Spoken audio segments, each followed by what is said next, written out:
For over 130 years, this killer has remained a ghost. No name, no face, no capture. 5 women were brutally murdered in the heart of one of the world's greatest cities, and the person responsible simply vanished into the fog and darkness, never to be identified. Every lead went cold. Every suspect was cleared. Every theory collapsed. This is not just an unsolved case. This is the unsolved case, the one that has haunted criminologists, historians, and amateur detectives for more than a century. And the most disturbing part, the evidence that could have solved it may have been deliberately buried. Imagine living in a world where a serial killer can operate in plain sight, where the police know crimes are happening but can't stop them, where witnesses see things but their testimonies are ignored or dismissed. Now, imagine that world was Victorian London, the most powerful city on earth, and the victims were women that society had already decided didn't matter. Today, we're diving into the case that defined true crime, that created the template for every serial killer investigation that followed, and that remains, even now, frustratingly and impossibly unsolved. This is the story of Jack the Ripper, but it's also the story of how class, gender, and corruption can make justice not just difficult, but impossible. And it's the story of 5 women whose names deserve to be remembered just as much as the killer who took their lives. Let me take you back to the autumn of 1888, to the East End of London, to a place that was unlike anything most people today can truly imagine. This wasn't the London of palaces and parliament, of gentlemen in top hats and ladies in fine dresses. This was Whitechapel, Spitalfields, and the surrounding districts. Neighborhoods so poor, so overcrowded, so desperate that they existed almost as a separate city within the city. Picture streets so narrow that sunlight barely reached the ground, where the air was thick with the smell of unwashed bodies, rotting garbage, and the smoke from thousands of coal fires. Picture tenement buildings packed with families living 10 to a room, where a bed for the night cost 4 pence, and if you couldn't pay it, you slept on the streets. This was a world where life was cheap and death was cheaper, where violence was so common it barely made the newspapers unless it was particularly brutal. The population of the East End had exploded in the late 19th century, driven by waves of immigrants fleeing poverty and persecution, by rural workers displaced by industrialization, by anyone desperate enough to try their luck in London. The police force was understaffed and overwhelmed. The detective branch at Scotland Yard consisted of barely a dozen men trying to cover the entire city, and most of them had no real training in criminal investigation. This was still the era before fingerprinting, before blood typing, before criminal psychology or forensic pathology. If you wanted to solve a murder, you relied on witnesses who were often drunk or terrified, on confessions that were sometimes beaten out of suspects, and on physical evidence that could be interpreted a dozen different ways. In Whitechapel specifically, the situation was even worse. The local police knew the area was a powder keg of poverty, crime, and social unrest, but they had almost no resources to address it. Women in particular lived precarious existences, many of them forced into prostitution simply to afford a bed for the night, walking the dark streets at all hours, looking for clients who would pay them enough to survive one more day. The authorities knew these women were vulnerable, knew they were being attacked and sometimes killed, but the sad truth is that society didn't care very much. They were considered disposable, the inevitable casualties of urban poverty, and when they died, the investigations were often perfunctory at best. This is the world where our story begins. A world where a killer could operate with relative impunity, because the victims were people that Victorian society had already written off as worthless. The first victim was Mary Ann Nichols, though everyone who knew her called her Polly. She was 43 years old in the summer of 1888, a woman whose life had been marked by hardship and bad luck from the very beginning. She had been married once to a man named William Nichols, and they had 5 children together, but the marriage fell apart, as so many marriages did in that time and place, destroyed by poverty, alcohol, and mutual resentment. Polly ended up on the streets, moving from workhouse to lodging house, doing whatever work she could find, which increasingly meant selling her body to men who had a few pennies to spare. She wasn't a bad person. By all accounts, she was friendly, even cheerful when she wasn't drinking. The kind of woman who tried to make the best of an impossible situation. But by August 1888, she was living in a common lodging house on Thrall Street, sharing a room with other destitute women, and spending her nights walking the dark streets of Whitechapel looking for clients. On the night of August 30th, she was turned away from her lodging house because she didn't have the 4 pence needed for a bed. She wasn't upset about it. She told the deputy keeper that she would soon have the money, that she had a new bonnet, and would earn enough to pay. She walked out into the night, and that was the last time anyone saw her alive. Her body was discovered just after 3:30 in the morning on August 31st, lying in a gateway on Bucks Row, now called Durward Street. A carter named Charles Cross was walking to work when he saw what he thought was a bundle of tarpaulin lying in the street. But as he got closer, he realized it was a woman. Another man, Robert Paul, came along moments later, and together they went to find a policeman.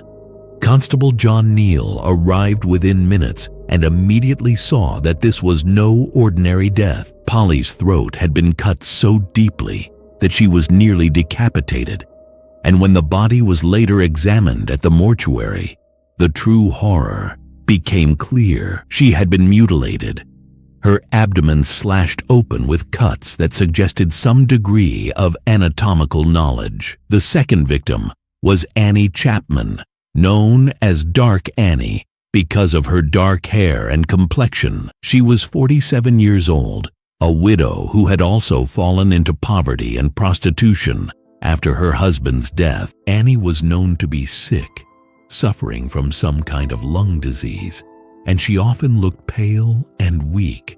But she still had to work the streets because there was no other way to survive. On the night of September 7th, she was seen alive around 5:30 in the morning, talking to a man near 29 Hanbury Street. Less than 30 minutes later, a resident of that building discovered her body in the backyard. Like Polly Nichols, her throat had been cut, and she had been subjected to even more horrific mutilations.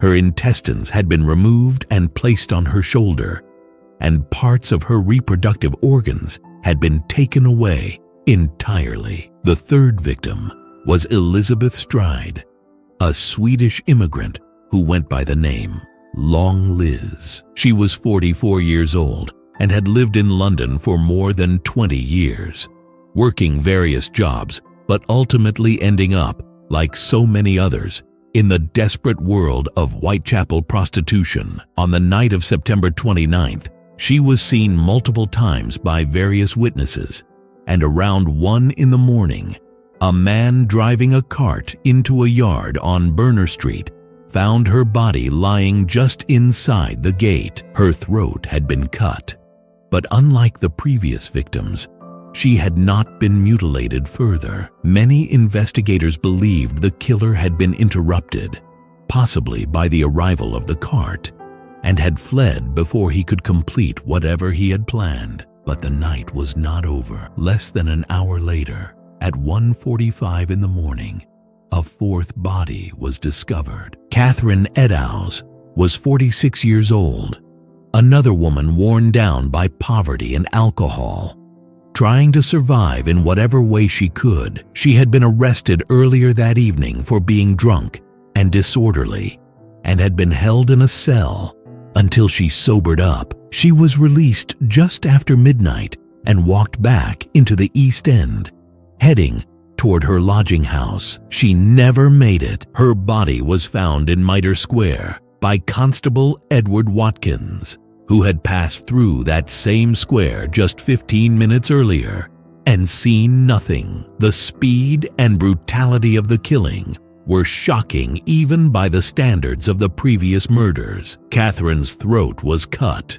her face mutilated, her abdomen slashed open, and internal organs removed. The killer had worked with terrifying efficiency in a public square in the middle of the city, and then disappeared like smoke. The final canonical victim was Mary Jane Kelly, and her death was by far the most horrific. Mary Jane was younger than the others, only 25 years old, and by some accounts she was quite pretty, which in that world meant she could charge slightly more for her services. She rented a small room at 13 Miller's Court, a tiny space barely big enough for a bed, but it was hers, and that meant something in Whitechapel. On the night of November 8th, a witness reported hearing a cry of murder around 4 in the morning. But such cries were common enough in that neighborhood that no one investigated. The next morning, when Mary Jane failed to pay her rent, the landlord's assistant knocked on her door. Getting no answer, he looked through a broken window and saw something that would haunt him for the rest of his life. Mary Jane's body had been completely destroyed. The mutilations inflicted on her went far beyond anything that had happened to the previous victims.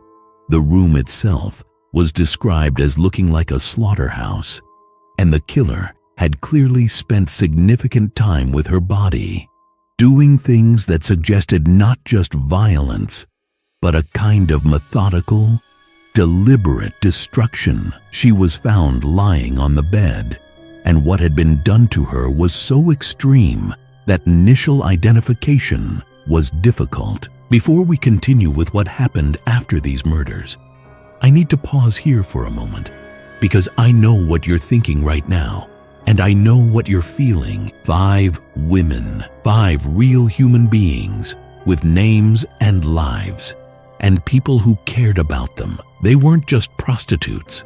They weren't just victims. They were daughters, mothers, friends. Polly Nichols had 5 children. Annie Chapman had been married and had a family. Elizabeth Stride came to London hoping for a better life. Catherine Eddowes was trying to survive one day at a time. Mary Jane Kelly was only 25 years old, and what happened to them wasn't just murder. It was annihilation, carried out by someone who saw them as less than human, as objects to be used and destroyed. I want to ask you something personal. When you hear about cases like this, do you ever feel angry that society failed these women, that they were vulnerable and exploited, and when they died, the investigation was hampered by prejudice and incompetence? You're not alone in feeling that way. If this case affects you, if you believe these women's stories deserve to be told with dignity and respect, just type in the comments, "Their lives mattered." Those 3 words. Because when you do that, you're standing up against the historical erasure that treated these women as footnotes in a sensational story about a killer. Your voice matters here, and it reminds me why I tell these stories. Now, let's get back to what happened after Mary Jane Kelly's murder, because the investigation that followed was a masterclass in how not to solve a serial killing. The investigation into what the newspapers were now calling the Whitechapel murders was, from the very beginning, an absolute disaster. The Metropolitan Police were already stretched thin, and suddenly they were dealing with a series of murders that were capturing public attention like nothing before. The press went into a frenzy, printing increasingly sensational stories, often inventing details or exaggerating facts to sell more papers. The name Jack the Ripper first appeared in a letter sent to the Central News Agency, a letter that was almost certainly a hoax, but which the police took seriously enough to publish, inadvertently creating the legend that would outlive the actual investigation. The police received hundreds of letters claiming to be from the killer, the vast majority of them obvious fakes, but they wasted countless hours investigating each one. Witnesses came forward with conflicting descriptions of men they had seen with the victims, some describing a man who was short, others saying he was tall, some saying he looked like a gentleman, others claiming he looked like a laborer. The truth is that in Whitechapel, dozens of men were out on the streets at all hours, and any of them could have been the killer, or none of them. The police had no reliable way to narrow down suspects. There were investigative failures at every turn. At the scene of Catherine Edow's murder, a piece of her apron was found on Goulston Street, with a message chalked on the wall above it, something about Jews that the police interpreted as potentially inflammatory. Rather than photographing or preserving this potential evidence, the officer in charge ordered it washed off because he was worried it might incite anti-Jewish violence. Whether the message was actually written by the killer or was already there is still debated, but the fact remains that potential evidence was destroyed before it could be properly analyzed. Suspects were investigated and then released, sometimes for good reasons, often for no clear reason at all. Montague John Druitt, a barrister who committed suicide in December 1888, was considered a strong suspect by some investigators, but there was no real evidence connecting him to the crimes.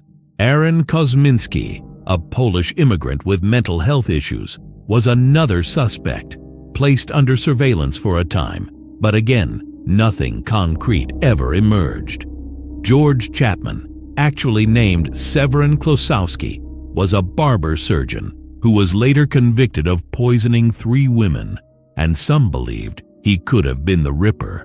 But the methods were completely different, and the timeline didn't match. There were literally dozens of suspects over the years, everyone from members of the royal family to local butchers, and every single one of them had problems with the theory. The police were also hampered by the social realities of Victorian England. The victims were prostitutes, and Victorian society viewed them with a mixture of pity and contempt. Many people, including some in positions of authority, seemed to believe that these women had brought their fate upon themselves through their immoral lifestyle. This meant that the investigation never received the resources it might have if the victims had been respectable middle-class women. Witnesses were unreliable. Many of them were drunk or frightened, or simply didn't want to get involved with the police. The neighborhood itself was hostile to law enforcement. Many residents viewed the police as oppressors rather than protectors, and there was little cooperation. The killer, whoever he was, knew the streets of Whitechapel intimately. He knew where to find victims, where to kill them without being seen, and how to disappear into the maze of alleys and courtyards before anyone could raise an alarm. He struck in the early hours of the morning when the streets were dark and fewer people were around, but not so late that the area was completely deserted, which would have made a lone man more noticeable. He chose victims who were vulnerable and unlikely to be missed immediately. He worked with a speed that suggested practice, or at least confidence. And then, after Mary Jane Kelly's death in November 1888, he stopped, or at least he stopped killing. in a way that was recognizably the same. There were other murders in the area in the following months and years, some of them brutal, some of them involving similar victim profiles, but none of them had quite the same signature. The question of why the killing stopped has been debated endlessly. Did the killer die? Was he institutionalized? Did he move to another city or country? Did he simply stop killing, satisfied with what he had done, or afraid of being caught? No one knows. The investigation dragged on for months, then years, with no real progress. In 1892, the police officially closed the case, though they never declared it solved. Various officers over the years claimed to know who the killer was, but none of them could provide evidence that would stand up in court. The files were sealed, some were lost, and others remained classified for decades. When portions of the files were finally released to the public in the late 20th century, researchers hoped they would find answers, but instead they found more questions and more contradictions. Real quick, if you're as gripped by this case as I am, a like and subscribe really helps me keep bringing you these deep dives into history's darkest mysteries. Now, let's talk about what makes this case so impossible to solve, even with modern eyes looking at the evidence. So who was Jack the Ripper? After more than 130 years, thousands of books, countless documentaries, and investigations by everyone from police detectives to amateur sleuths, we still don't have a definitive answer. And the frustrating truth is that we probably never will. The evidence that might have solved the case is gone, destroyed by time, incompetence, or possibly deliberate cover-up. But let's look at what we do know and what theories have emerged over the decades. The first and most obvious theory is that the killer was a local man, someone who lived or worked in Whitechapel and knew the area intimately. This would explain how he could move through the streets without drawing attention, how he knew where to find victims, and how he could disappear so quickly after each murder. Many of the contemporary suspects fit this profile. Aaron Kosminski, the Polish immigrant, George Chapman, the barber surgeon, even some of the local butchers and slaughtermen who would have had the anatomical knowledge to inflict the kind of injuries seen on the victims. But here's the problem with this theory. Whitechapel was home to thousands of men who fit that description. Without physical evidence linking any specific individual to the crimes, you're essentially just guessing. The second major theory is that the killer was someone from outside the area, possibly someone of higher social class who came to Whitechapel specifically to kill. This would explain why the murders stopped so suddenly. Perhaps he moved away, or died, or was institutionalized for other reasons. Montague John Druitt fits this theory. He was a barrister from a respectable family who drowned himself in the Thames shortly after the last murder, and some investigators believed his suicide was driven by guilt.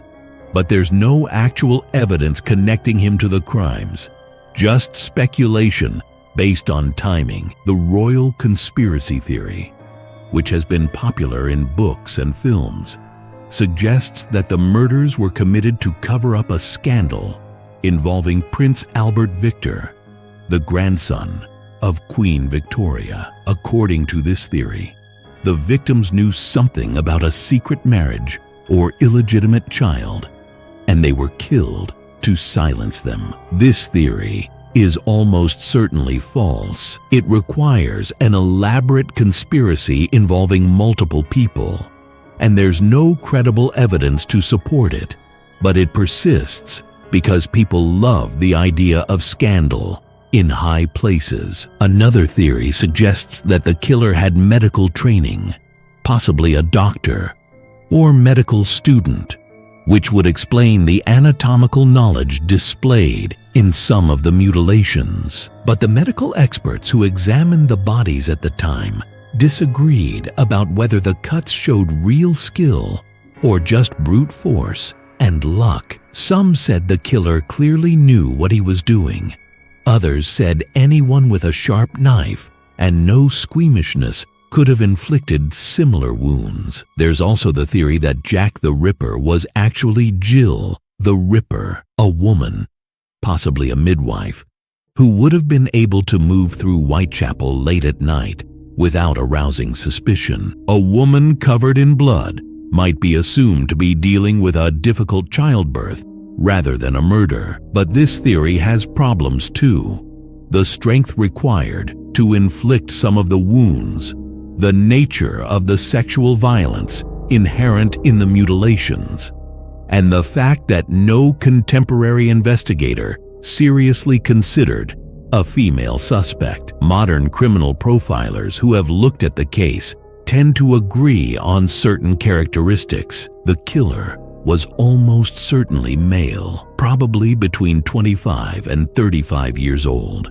likely local to the area or very familiar with it, possibly living alone or in a situation where he could come and go without being questioned, and someone who harbored deep rage toward women, particularly women he saw as immoral or degraded. But even this profile fits hundreds of men who lived in Whitechapel in 1888. The evidence that might have solved the case is long gone. DNA testing on letters supposedly written by the killer has been inconclusive.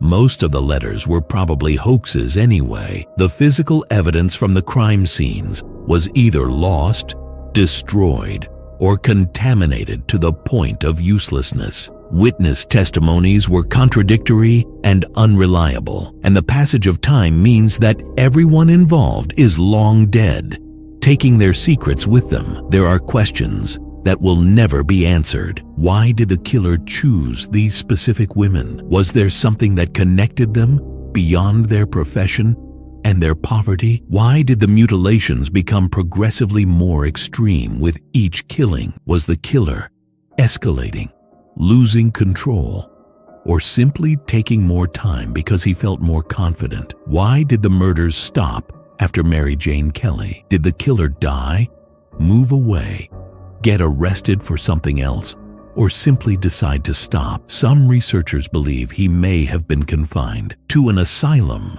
Others think he might have left England entirely, possibly emigrating to America, where similar murders occurred in the following years. And here's the really disturbing question: how many other victims were there? The 5 canonical victims, Nichols, Chapman, Stride, Eddowes, and Kelly, are the ones universally attributed to Jack the Ripper. But there were other murders in Whitechapel before and after that may have been connected. Martha Tabram, killed in August 888, just weeks before Polly Nichols, was stabbed 39 times in a frenzied attack that some believe was an early Ripper killing. Emma Smith and Frances Coles were also murdered in circumstances that some researchers think could be linked, but without clear evidence, we can't know for certain. The legend of Jack the Ripper has grown so large that it has almost entirely overshadowed the reality. He's become a figure of dark fascination, featured in countless books, movies, television shows, and even musicals. Walking tours in London take tourists to the murder sites. Ripper museums exist. He's been portrayed as everything from a deranged monster to a misunderstood genius. But all of that mythology obscures the truth. 5 women were brutally murdered in the autumn of 1888. Their killer was never caught, and the investigation was bungled so badly that justice became impossible. We'll never know who Jack the Ripper really was. The truth is buried under more than a century of speculation, myth-making, and lost evidence. Over 130 years have passed. The streets of Whitechapel have changed beyond recognition. The buildings where the murders took place have mostly been torn down and replaced. The people who might have known something are all dead, and the case remains, officially and permanently, unsolved. Jack the Ripper got away with it. He murdered 5 women, maybe more, and he was never identified, never arrested, never punished. He became the most famous serial killer in history precisely because he was never caught, because the mystery endures, because we'll never know his name or his face or what drove him to do what he did. Some mysteries are never meant to be solved. Some killers disappear into history and take their secrets with them. This is one of those cases. Thank you for listening to this story, for bearing witness to the lives of Polly Nichols, Annie Chapman, Elizabeth Stride, Catherine Eddowes, and Mary Jane Kelly. 5 women who deserve to be remembered as people, not just as victims of an infamous killer. If you have thoughts about who you think the Ripper might have been, or theories about why the case has never been solved, share them in the comments below. I read everyone. Until next time, take care, and I'll see you in the next case.